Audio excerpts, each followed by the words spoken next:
Uttarakhand board की 10वीं और 12वीं की बोर्ड परीक्षा 16 मार्च से शुरू होने जा रही है, जिसमें इस बार पिथौरागढ़ जिले के 12,822 छात्र शामिल होंगे। पिथौरागढ़ जिला सीमांत इलाका है और यहाँ का इलाका ज्यादातर ग्रामीण है और ग्रामीण इलाकों के स्कूलों में अभी तक शिक्षकों की तैनाती नहीं हो पाई है।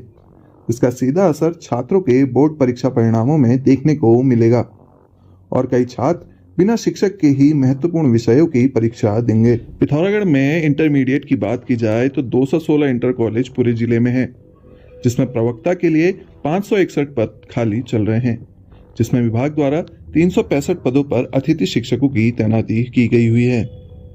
बाकी 196 पद अभी भी खाली हैं, जिसका मतलब होता है कि इन विद्यालयों के छात्र महत्वपूर्ण विषयों में बिना शिक्षक के ही बोर्ड परीक्षा देंगे। जिले के मुख्य शिक्षा अधिकारी एच.एस. जुकरिया ने जानकारी देते हुए बताया कि इस बार 37 परीक्षा केंद्र बनाए गए हैं, जहां पर छात्रों की बोर्ड परीक्षा होनी है। शिक्षकों की कमी को पूरा करने के लिए रोटेशन व्यवस्था की गई है, जिसमें एक शिक्षक ही आसपास के अन्य स्कूलों में भी बच्चों को पढ़ा सकें। वर्तमान में 561 पद रिक्त हैं, जिसमें से 365 अतिथि शिक्षक कार्यरत हैं, 187 रिक्त हैं। अभी इनमें से भी हमारे कुछ अध्यापक 31 मार्च को रिटायर होंगे, क्योंकि सत्तांतर लाभ के द्वारा उनको अभी शिक्षण कार्य कर रहे हैं।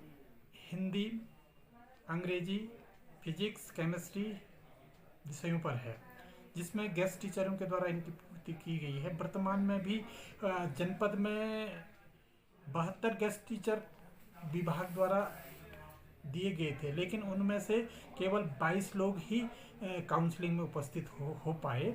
अब उनको हमने विद्यालय आवंटन कर दिए हैं और उनमें से अधिकांश रिक्तियां पूर्ति हो जाएंगी। प्रथम वरीयता में हमने ऐसे विद्यालयों में दिया है जहां छात्र संख्या अधिक है और वैकेंसी ज़्यादा है।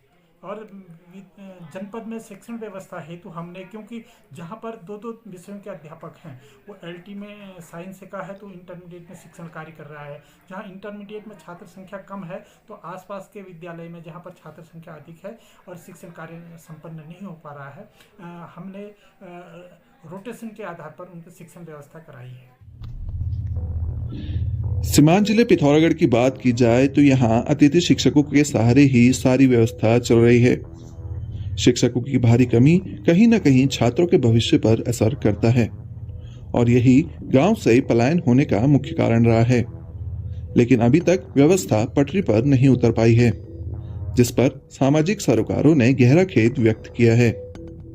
पिथौरागढ़ जिले के सामाजिक कार्यकर्ता मुकेश मंत ने इस विषय पर चिंता जाहिर करते हुए कहा कि राज्य बनने के 22 साल भी उत्तराखंड के पहाड़ी इलाकों की दशा सुधर नहीं पाई है। उन्होंने शिक्षा जैसी मूलभूत सुविधाओं से सीमांत जिले के छात्रों को वंचित रखने पर सरकार की मंशा पर भी प्रश्न खड़ा किया है। देखिए, ऐसा हर बार होता है जब बोर्ड एग्जाम आते हैं तो खासकर जो सीमांत जिले के गांव में पढ़ने वाले हमारे छात्र होते हैं, उनके पास जब शिक्षक ही नहीं होगा तो वो किस तरह से अपनी परीक्षाएं दे पाएगा, ये हम सोच सकते हैं। दुर्भाग्य की बात है कि उत्तराखंड बने हुए जब 23 साल हो गए हैं, उसके बावजूद भी सरकार शिक्षा जैसे बड़े विषय पर संवेदनशील नहीं हो रही है और शिक्षकों की भर्तियाँ नहीं निकाली जा रही हैं। तो ये कहीं ना कहीं सरकार का एक गैर जिम्मेदाराना रवैया हमारे नौजवानों के प्रति, हमारी शिक्षा के प्रति, हमारे सीमांत गाँव में रहने वाले पढ़ने वाले छात्रों के प्रति लगता है। पिथौरागढ़ से हिमांशु जोशी, न्यूज़ 18 लोकल के लिए।